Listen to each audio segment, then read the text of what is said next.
Hello and welcome to another A Train Spotter from Berkshire video. In this video, I will be reviewing the Caledonian Sleeper service, which runs from London Euston to multiple destinations in Scotland including Fort William, Glasgow and Edinburgh. I will be reviewing the Caledonian Sleeper between London Euston and Glasgow Central with a scheduled journey time of 10 hours. Welcome to London Euston, where this service began. Our train today will call at Edinburgh and Glasgow Central, with the regular Watford Junction and Carstairs stops on the Caledonian Sleeper being dropped due to multiple areas undergoing engineering works, including the Carstairs and Stoke areas, which both were having track renewals. We left London Euston on time at 21:30 from platform 15. We left London Euston via Line Echo to reach the Down Fast at Camden Junction. Then we crossed from Down Fast to up Willesden Reliefs at Willesden West London Junction. At Wembley South Yard Junction we entered the yard where the driver would change ends to allow us to head on to Scotland.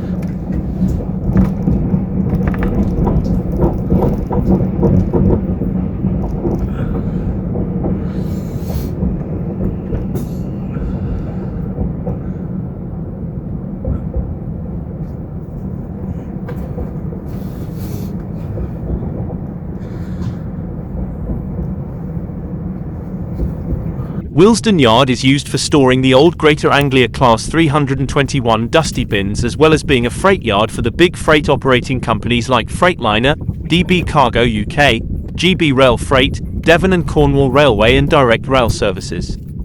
Willesden Yard is near to the Bakerloo Stonebridge Park depot.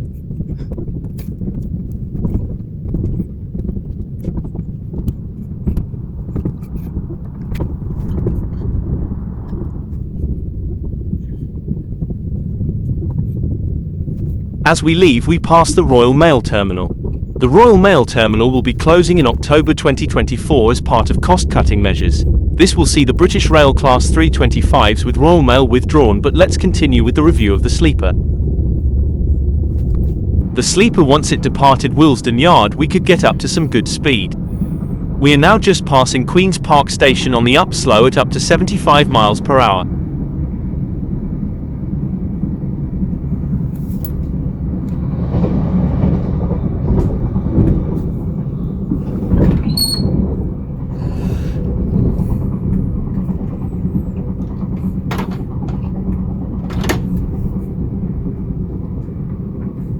It is now time to use the rarely used Primrose Hill and North London Incline, which allowed us to switch from the WCML to the ECML. We also ran non-stop through Camden Road Station on the London Overground North London line.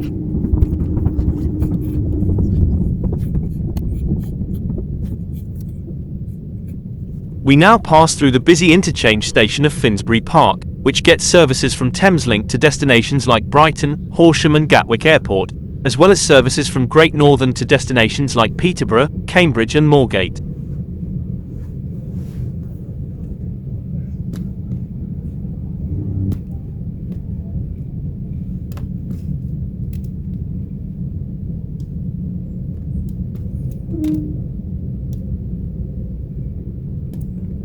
Let's have a look around the room before we head to bed.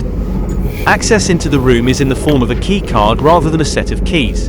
This is good, as it means that if someone forgets to return the key card, then they can still access the room, as they can program another within a few minutes.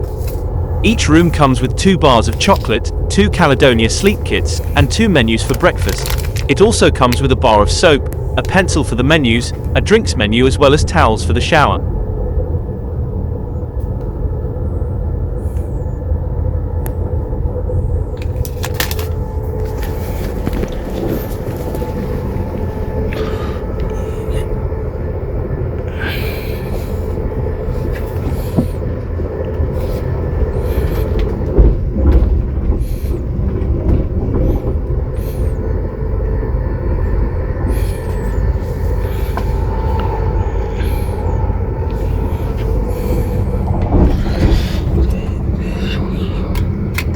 The sink is in the main part of the cabin and has a good pressure, with a window behind it and a blind and a mirror next to the sink, with the toilet and shower which are next to the mirror.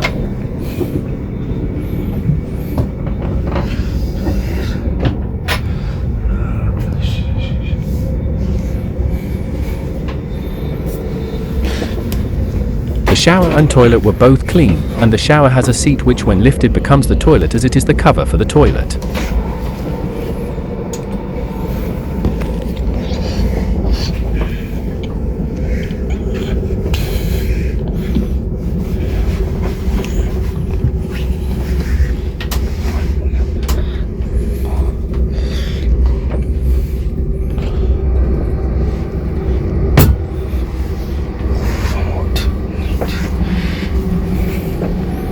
On the doors there are the emergency evacuation plans.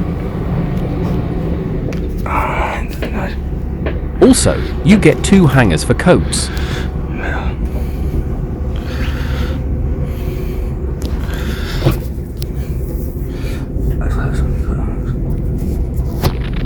You also get 2 Highland Spa bottles of water.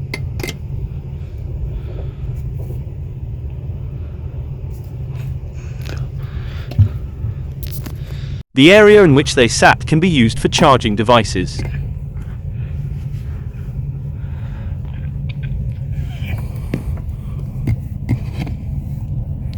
Let's have a more detailed look at the menu. This is the spare menu as I was travelling as a solo passenger.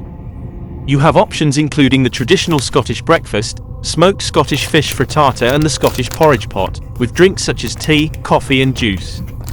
For a guaranteed breakfast you must hang the card on the door within 30 minutes of departure. Let's now have a look at the sleep kit. The sleep kits include an eye mask, ear defenders and extra soap.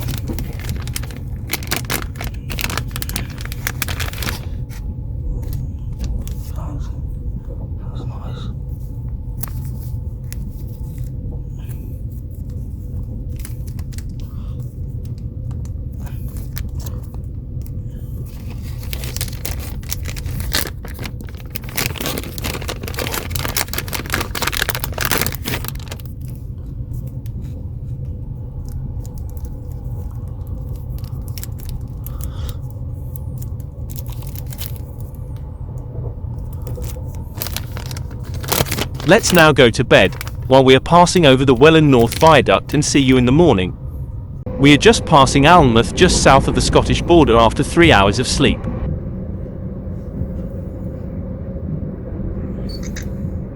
The bed was comfy. It was certainly a lot better than a Class 700 de Rio City ironing board seat on the Thameslink trains. 37 minutes early at 4 o'clock we crossed the famous Royal Border Bridge on the up end of Berwick-upon-Tweed station.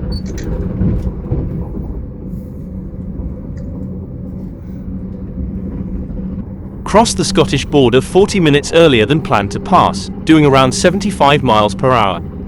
Now approaching the outside of Edinburgh, we are just passing Craigentinny Depot, which maintains ScotRail, TransPennine Express, London North Eastern Railway and cross-country fleets of British Rail Class 220s, 221s, 222s, 385s, 397s, 800s, 801s and 802s. In the future, when the 91s are replaced by the Class 897s, they will also be maintained here.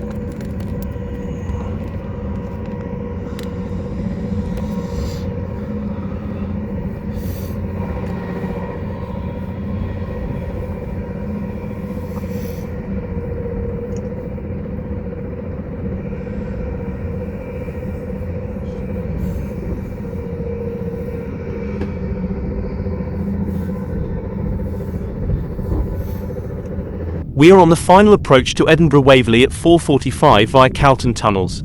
Edinburgh Waverley is where we will lose the front part of the train, which will get hauled into platform 11 to allow the Glasgow part behind on platform 7 to pass the Edinburgh part via platform 10 to access line on to Haymarket and beyond via Mold and Haymarket tunnels, with famous Princes Street Gardens and Edinburgh Castle in between the tunnels. During the wait in Edinburgh Waverley, I had my shower. The shower had a good pressure and was warm and was fairly easy to use.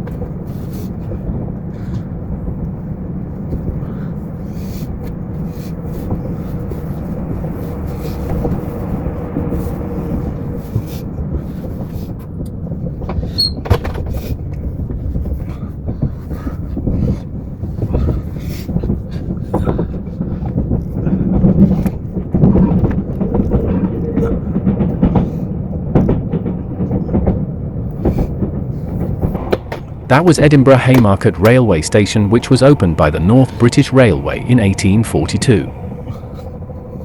Haymarket mainly gets services from ScotRail with a few LNER services like the Highland Chieftain. Also we passed over a group of 3 junctions called West, Central and East. On departure from Edinburgh, we run next to Scotland's only tram system, which is Edinburgh Trams, which runs for a total of 11.5 miles from Edinburgh Airport to Newhaven, with a fair amount of parallel running next to the railway line between Haymarket and Edinburgh Park. They use 37 CAF trams.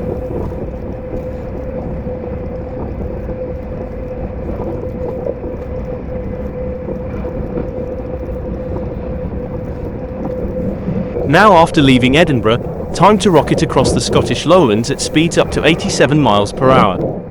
As we now leave Edinburgh, we say bye to the Fife Circle, Shotts, Bathgate and Carstairs routes to Glasgow.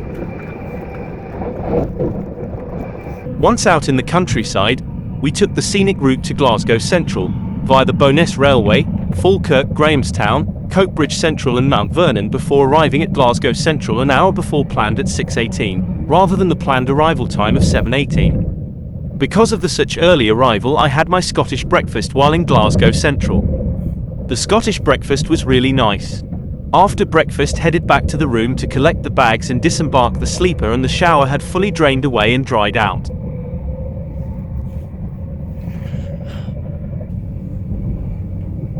We rejoined the West Coast Main Line at Rutherglen East Junction, which was passed at 6:07 doing around 50 miles per hour.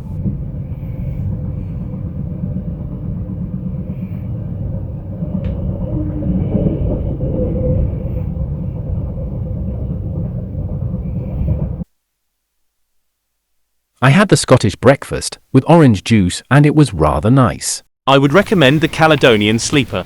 However, I would say, be prepared to get limited sleep, if this is your first time on the sleeper, as the CAF Mark V coaches can be a little rough when going full speed. The service was good. The staff fixed multiple issues with the room, next door to the room I was in. Also, the walls between the rooms are rather thin. Hope you found this trip report rather useful, and please do check out my other ones.